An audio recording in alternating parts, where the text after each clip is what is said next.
ya, pergi ke Cirebon. Kenapa? Karena sore ini saya mau terbang lagi ke Singapura. Besok saya mau berangkat ke Jepang, mau liburan ya.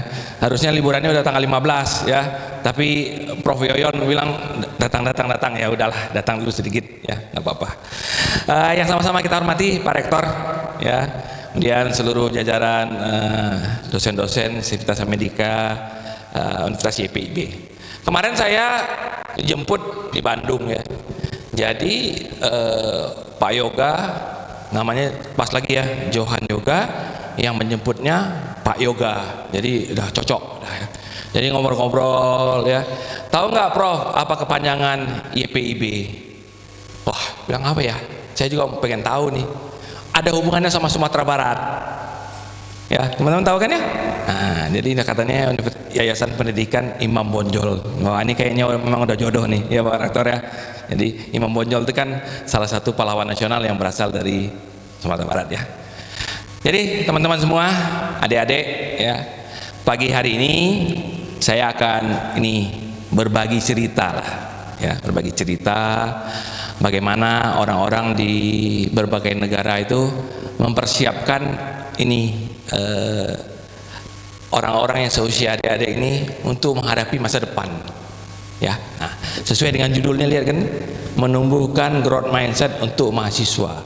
Nanti adik-adik yang punya handphone tuh coba search, apa itu growth mindset ya, apa itu growth mindset, mengapa dia menjadi bekal untuk menghadapi berbagai tantangan, hambatan, kesulitan di masa depan ya. Tadi kan di marsnya YPIB ada juga ya, menerjang apa tadi, tantangan ya, hambatan ya, ada juga kata-kata masa depannya kan, artinya kira-kira cocok lah ini.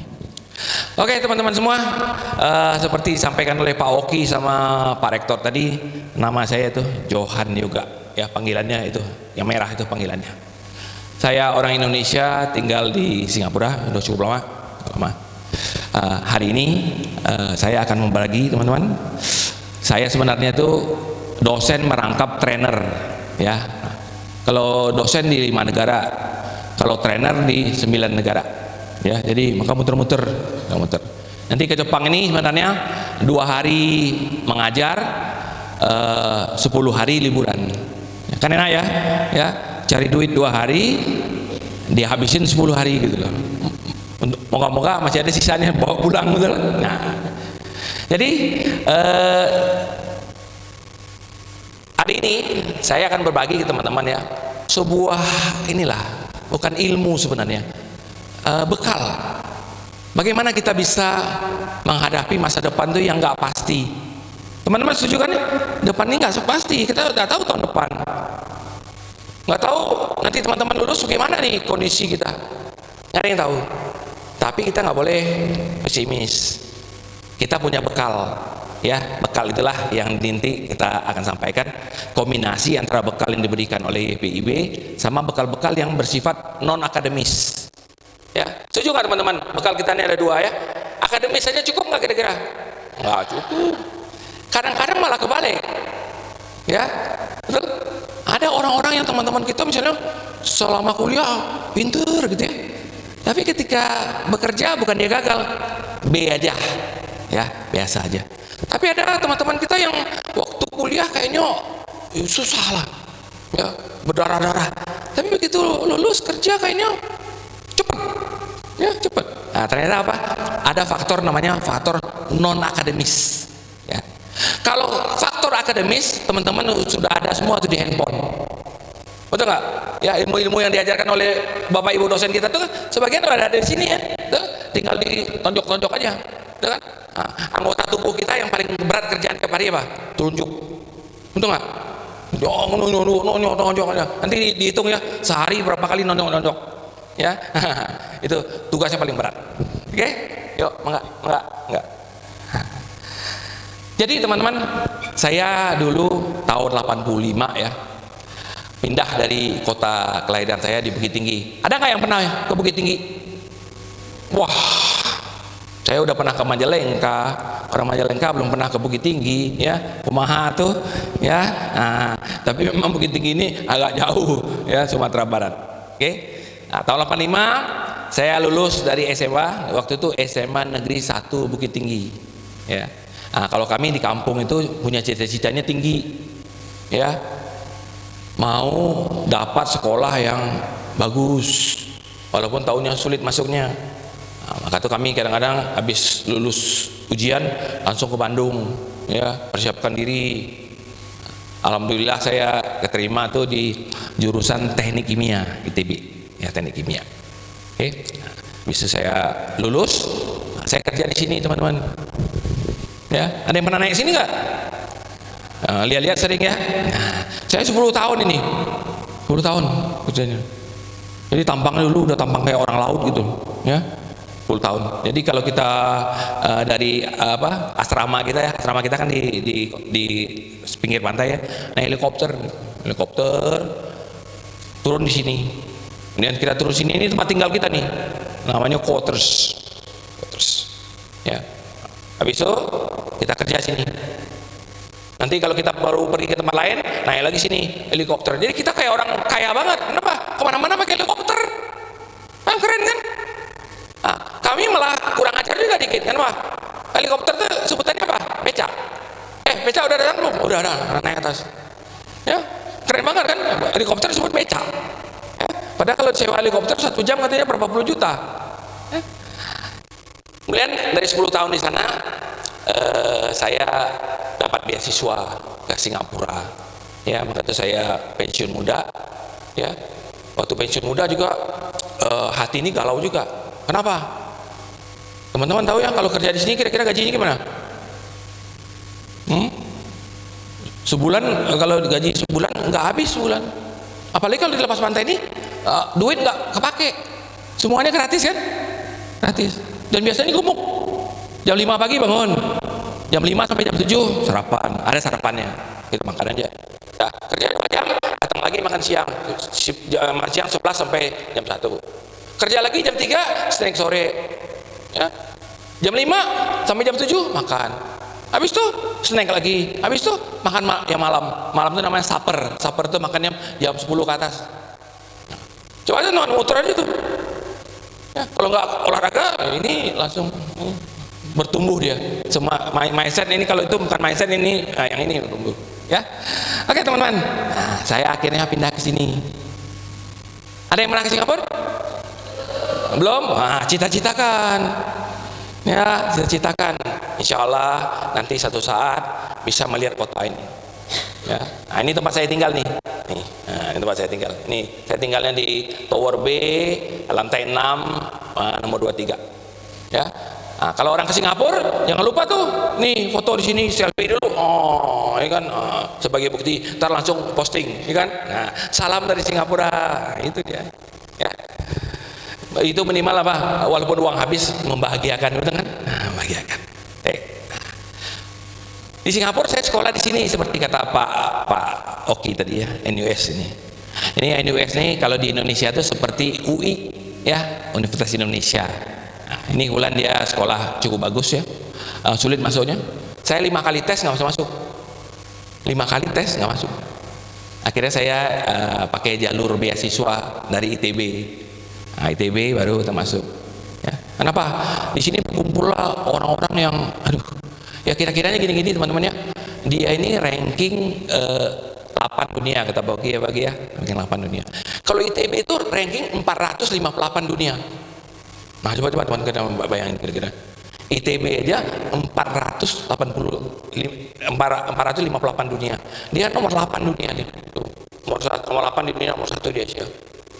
Ya, teman-teman bisa bayangin, gimana gitu. Ya. Nah, tapi berita bagusnya apa?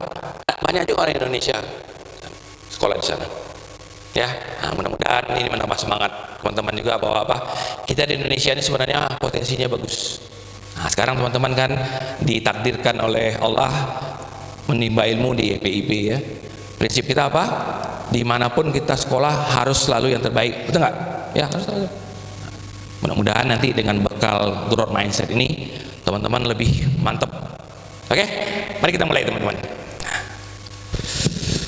Kira-kira apa arti kata growth?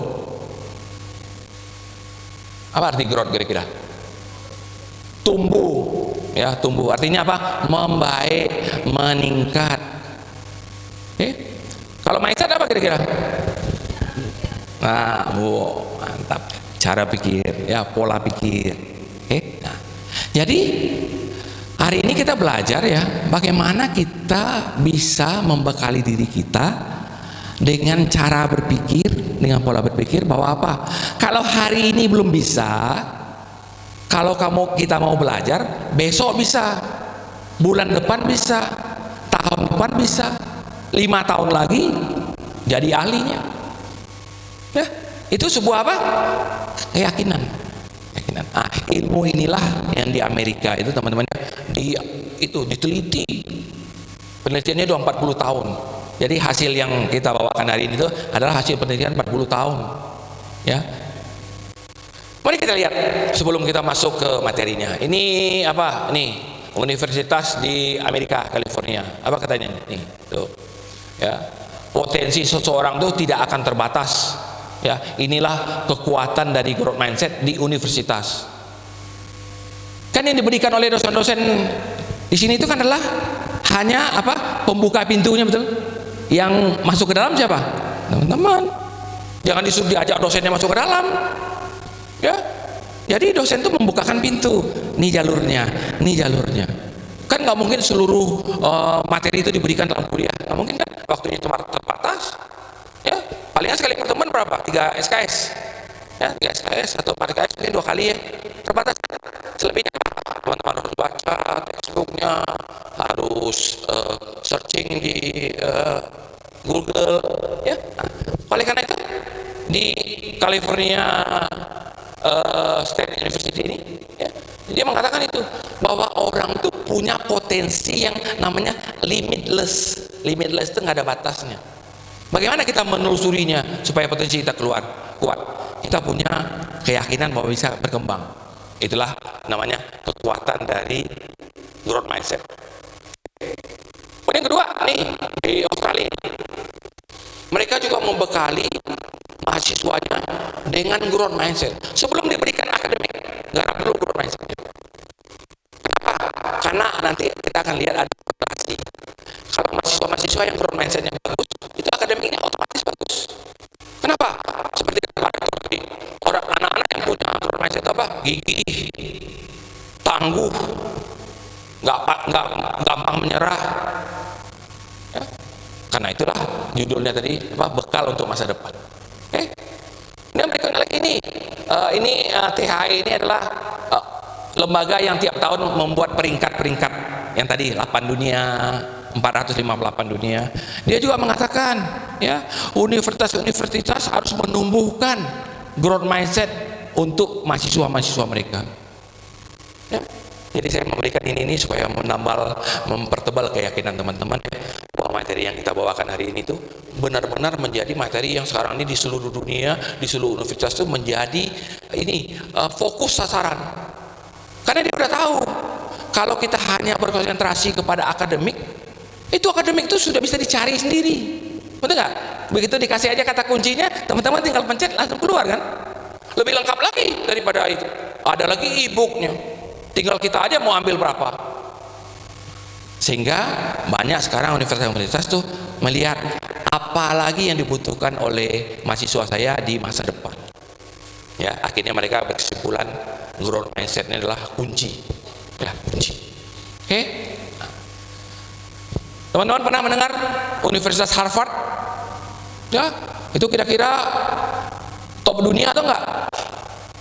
Ya, lebih tinggi lagi dari NUS itu. Dia itu nomor 3 dunia. Ya, nomor 3 dunia. Apa katanya? Nih. Apa artinya growth mindset itu? Ya, mempunyai growth mindset ya, itu mempermudah kita mengembangkan minat-minat baru kita. Minat baru kita. Ya. Ini Harvard ya. Kemudian ini Harvard juga. Ya, bagaimana sekarang perusahaan-perusahaan teman-teman ya di berbagai dunia begitu menerima karyawan baru tuh dites dulu mindsetnya. Ya, dites dulu mindsetnya. Nah, nanti untuk ngetes mindset tuh saya udah kirim ke Pak Oki tuh. Nanti Pak Oki boleh ya, mahasiswa juga boleh loh Pak Oki. Ya, sehingga nanti mahasiswa tuh tahu kira-kira tipe mindset saya apa. Ya. Berikutnya lagi, nah ini yang kita. Jadi teman-teman, saya kemudian belajar growth mindset ini langsung ke sarangnya. Jadi sarangnya itu namanya Stanford University, ya, nomor ranking 2 dunia. Nah, mantap kita kan, ya, mantap EPIB kan, ilmu-ilmunya datang dari level-level ini, ilmunya nomor 2 dunia, yang membawakannya dari universitas nomor 8 dunia. Coba, mana ada orang 8 dunia ke Majalengka? Ya, nah ini hari ini ada, ya, nah itulah berkat dari Allah mengizinkan kita. Hari ini teman-teman, materi yang saya bawakan ini beberapa bulan yang lalu baru saja saya bawakan di kampus saya di ITB. Jadi saya waktu itu memberikannya di Jatinangor, ya teman-teman lihat ya, di Jatinangor kan ada ITB sekarang. Nah, waktu itu saya sangat berbahagia ya. Kenapa? Saya memberikan kuliah umum ini berdua dengan dosen saya.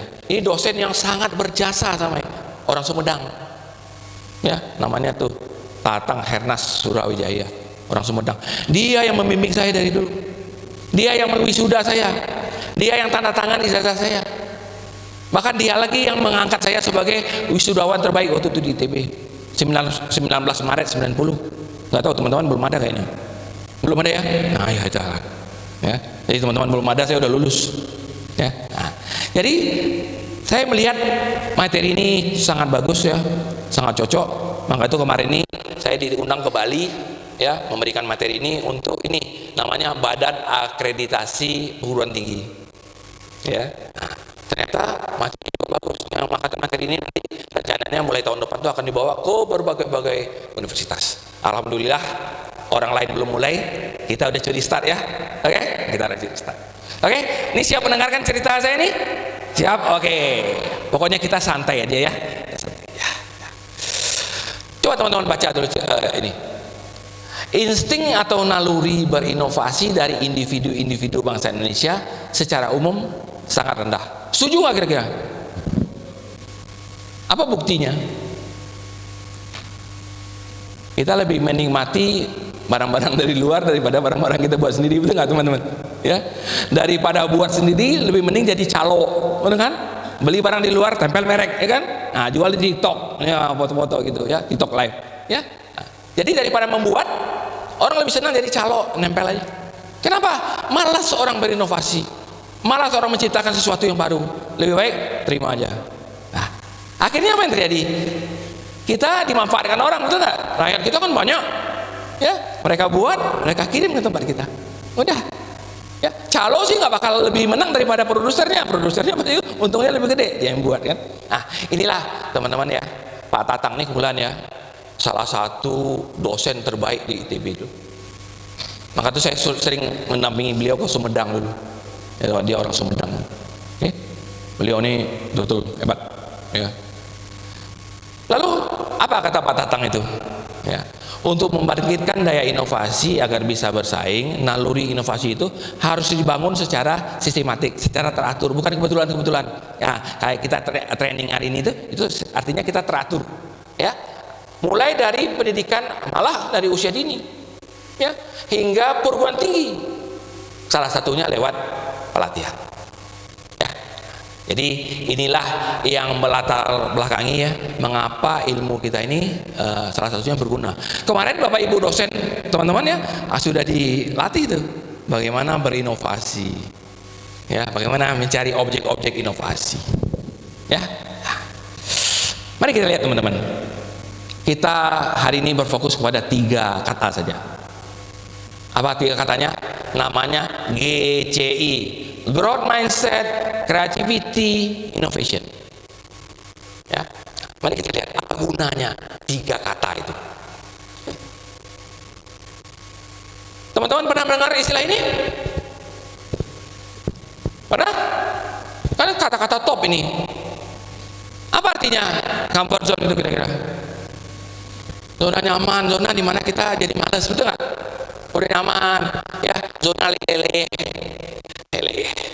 Ya, mau hujan mau panas di luar nggak ada masalah ya, yang penting ya lele aja ya. Akhirnya apa yang terjadi? Terlena ya, terlena. malas berjuang, ada kendala sedikit mundur, betul, dan mengandalkan orang lain. Lalu kalau kita mau maju, mau berkembang, kita harus keluar dari sana, betul nggak? Kalau nggak mau keluar nggak bisa, karena itu zona yang membuat kita benar-benar adem, ya, adem. Lalu kalau keluar kemana? Keluarnya hutan belantara di luar itu. Apa arti kira-kira fair zone? Zona yang menakutkan, kan? Fear itu kan takut ya. Kenapa takut? Karena kita lihat sesuatu yang baru, sesuatu yang kita nggak paham, orang-orang mungkin yang kita nggak kenal, ya, ilmu-ilmu yang mungkin kita belum pelajari, maka namanya fear zone. Akhirnya apa yang terjadi? Balik lagi ke sana, ya, waduh, jangan deh, di luar ada apa nih? Ada harimau, ada ular, ada segala macam kan? Balik lagi. Akibatnya apa teman-teman? Kita terperangkap di dalam zona nyaman itu, dan kita begitu keluar, kita udah nggak tahu lagi teman kita ada di mana, ya. Sementara kita terperangkap dalam itu. Nah, jadi teman-teman, mau tidak mau, siap tidak siap, kita harus lewat sana. Belum ada tolnya, ya, walaupun ke Majalengka sekarang bisa lewat tol ya Pak Daya ya. Nah, ini belum ada tolnya, ya, harus lewat merah. Kemana kita mau pergi? Ke zona kuning yang sebut namanya learning zone. Nah, ini teman-teman sekarang ada di sini, tapi kadang-kadang turun juga ke bawah, ya. Kalau lagi malas belajar, ya, nah teman-teman artinya apa? Takut, ya. Takut ujian, udahlah, gimana aja, ya, yang penting hari ini pokoknya kita pergi dulu, masuk lagi sana, ya.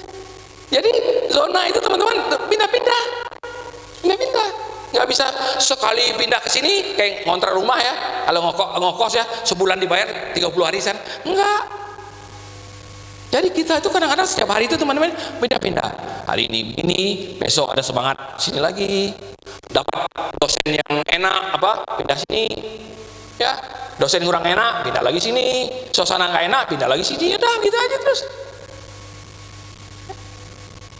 Kekuatan kita berpindah-pindah itu akhirnya akan menentukan kita di mana, masuk gak kita ke yang hijau itu yang sasaran kita, ya. Artinya apa? Bertambah ilmu kita, bertambah pengetahuan kita, itu namanya apa? Growth zone, zona tumbuh. Dari nggak paham jadi paham, ya, dari nggak ahli jadi ahli, dari nggak bisa jadi bisa, ya. Jadi teman-teman, zona-zona ini sekarang saya bawakan kenapa? Supaya teman-teman, ya, supaya teman-teman benar-benar paham, ya. Kadang-kadang kita kadang-kadang ada di sini, kadang-kadang kita terpaksa ada di sini, ya. Tapi teman-teman begitu ada sini, lewat lagi sini. Begitu lewat sana, bangkitkan semangat sini. Kenapa? Kita tahu harus ke sini. Sehingga akhirnya apa? Kita berusaha jalurnya itu naik ke atas. Untuk bisa berani masuk ke merah itu teman-teman, kita harus ada bekal. Apa bekalnya? Bekalnya itu yang disebut namanya growth mindset. Gak takut gagal, gak takut mencoba sesuatu yang baru, ya. Ada kesalahan, gak masalah. Ada hambatan, maju. Ada tantangan, maju. Ingat tadi kan, itunya Marsnya kan menerjang hambatan, nama itu ya Pak Uki. Cocok banget.